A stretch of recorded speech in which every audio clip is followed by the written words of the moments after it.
Halo, Assalamualaikum warahmatullahi wabarakatuh. Kembali lagi di Sahabat Pintar, Sahabat Belajar, Sahabatnya para juara. Nah, kalau kemarin kita sudah membahas tentang berbagai produk terkait globalisasi, hari ini juga kita akan masih belajar tentang globalisasi, yaitu perkembangan-perkembangan apa yang berubah, apa sih makanan tradisional yang harus masih kita tahu, dan apa makanan modern yang sudah terpengaruh di era globalisasi. Kalau melihat tayangan yang ada di depan ini, kalian pasti sudah tahu atau mungkin ada yang sudah pernah makan makanan ini. Kalian sering menjumpai kan makanan tradisional ini? Iya, ini adalah makanan tradisional. Ada cenil, gatot, ini ada kelapa parutnya dan tiwul. Ini kalau kalian makan rasanya sangat nikmat sekali. Iya enggak? Sepakat pasti. Oke, selanjutnya makanan tradisional ini jumlahnya banyak apa sedikit kalau kalian berpikir? Banyak? Sedikit? Nah, mungkin kita hanya menemui makanan tradisional ini adanya di pasar-pasar tradisional, tapi di supermarket ada enggak? Jarang sekali kita menemui makanan tradisional ini yang ada di supermarket. Maka dari itu, sebagai orang Indonesia, karena ini makanan khas Indonesia ya, kita juga harus melestarikannya. Mulai dari kita mulai menyukai makanannya, mau memakannya gitu.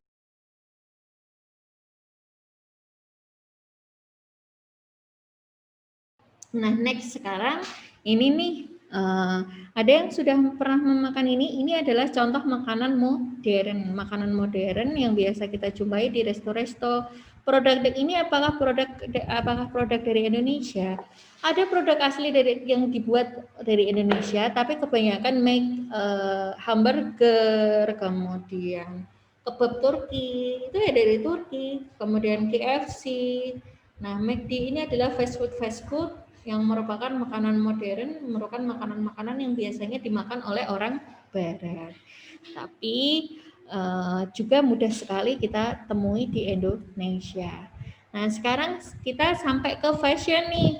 Kalau ada yang di depan kalian ini merupakan fashion pakaian anak-anak remaja pada zaman dulu. Pada hari Kartini, mereka menggunakan pakaian-pakaian tradisional. Nah, seperti ini kita lihat baik kesederhanaannya, rambutnya masih dikuncir dua, kemudian belum mengenal make up, bajunya juga masih digunakan dengan sederhana. Nah, kemudian selanjutnya berbanding terbalik dengan yang ditunjukkan yang pada gambar ini adalah pakaian remaja zaman modern. Sudah ada beberapa yang mengadopsi pakaian-pakaian gaya dari luar, dilihat dari bajunya memakai sweater, kemudian warna-warna yang cerah, kain yang digunakan, kain katun, biasanya sering banget digunakan kain katun ini adalah kain dari Jepang. Nah, sekarang ini sangat mudah sekali kita jumpai pakaian-pakaian yang berbahan katun. Nah, kemudian next, alat komunikasi ini di sini Ibu tunjukkan yang tradisional dulu. Kalau dulu itu biasa menggunakan pos yang terkirimnya sampai beberapa hari. Kemudian ada yang pernah menggunakan alat komunikasi kaleng-kaleng seperti ini.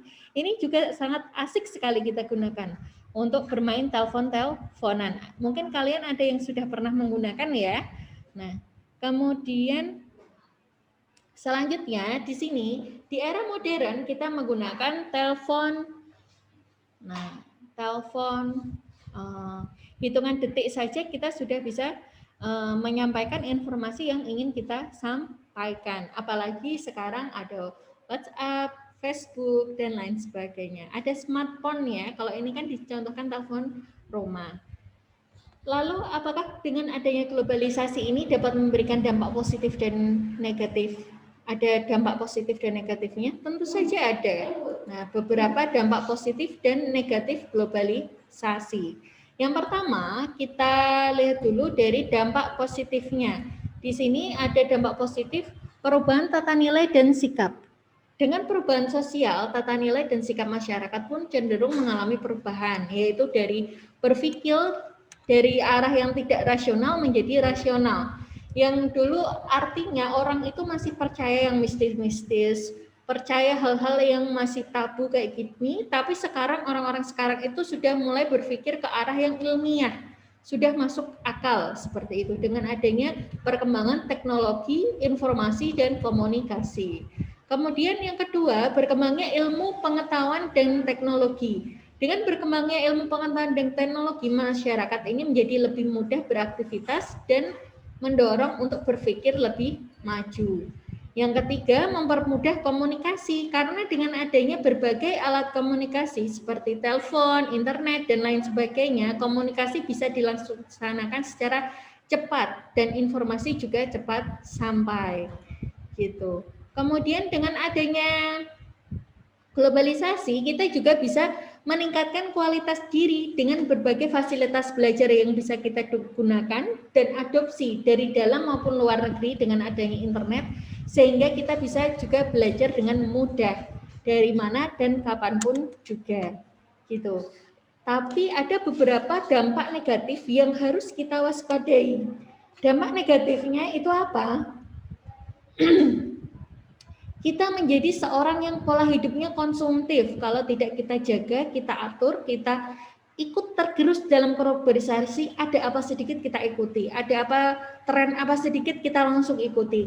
Nah, kita jadi konsumtif, tidak punya tabungan ya, karena uangnya habis digunakan untuk mengikuti kemajuan zaman, gitu. Kemudian juga akan memunculkan sikap individualistik. Kenapa? Karena hampir semuanya seakan-akan apa yang dia butuhkan, misal sekarang aja saya kasih ambil contoh handphone. Orang-orang sekarang, anak-anak zaman sekarang itu kan pada mendewakan handphone, iya enggak? Apa-apa sedikit tinggal bilang, oke Google, carikan ini. Seakan-akan semuanya itu tidak penting, yang terpenting adalah handphone. Bahkan ini sering juga ditemui banyak orang yang mereka lagi bareng nih, kumpul-kumpul bareng, tapi semuanya memegang handphone karena ada urusan masing-masing dengan handphone yang belum bisa ditinggalkan. Inilah sikap-sikap individualistik yang harus kita tinggalkan. Nah, kemudian yang selanjutnya dampak negatif yang harus kita antisipasi yaitu gaya hidup kebarat-baratan. Kita tinggalnya di Jawa, di Indonesia, di Pulau Jawa. Misal saya ambil contoh di Semarang, tapi gayanya udah Korea-Koreanan banget. Mengadopsi gaya dari Lee Min Ho. Nah, itu kan tidak cocok.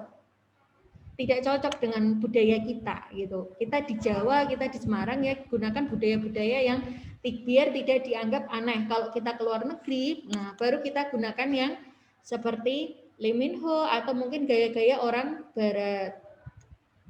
Nah, kemudian yang selanjutnya, yang keempat, munculnya kesenjangan sosial. Di sini, misalnya akan ada perubahan perekonomian yang sangat signifikan, akan terlihat sekali masyarakat desa dan masyarakat kota. Nah, hal tersebut dapat menyebabkan kesenjangan sosial dalam masyarakat. Lalu, apa nih kira-kira solusi supaya tidak terdampak negatif globalisasi dalam hidup kita? Kira-kira solusinya apa?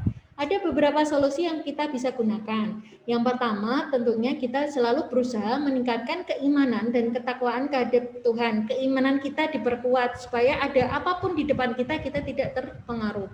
Yang kedua, selalu meningkatkan penghayatan dan pengalaman sila-sila Pancasila. Sila-sila Pancasila itu tidak hanya dibacakan, tapi juga diamalkan, sehingga nanti kita tidak ikut serta tergerus dalam perkembangan zaman. Kemudian yang ketiga, selalu mempertahankan kebudayaan lokal. Selalu ingat kalau kita juga punya budaya lokal yang harus selalu kita lestarikan, tidak hanya K-pop saja. Tidak hanya lagu-lagu barat saja, tapi kita juga ada lagu-lagu tradisional yang harus kita pelajari dan kita nanti nyanyikan, banggakan kepada negara luar, gitu ya. Kemudian yang keempat, selalu melakukan penyaringan terhadap informasi. Kita jangan mudah termakan informasi, apalagi sekarang mudah sekali kita mendapat informasi. Antisipasi kita untuk tidak termakan hoak-hoak yang tersebar. Kita harus berpikir cerdas dan juga menyaring informasi secara cerdas juga. Gitu ya. Itu tadi dampak positif dan negatif globalisasi. Semoga apa yang disampaikan bisa membawa manfaat dan bisa menjadi tambahan ilmu pengetahuan buat kalian semua. Terima kasih. Assalamualaikum warahmatullahi wabarakatuh.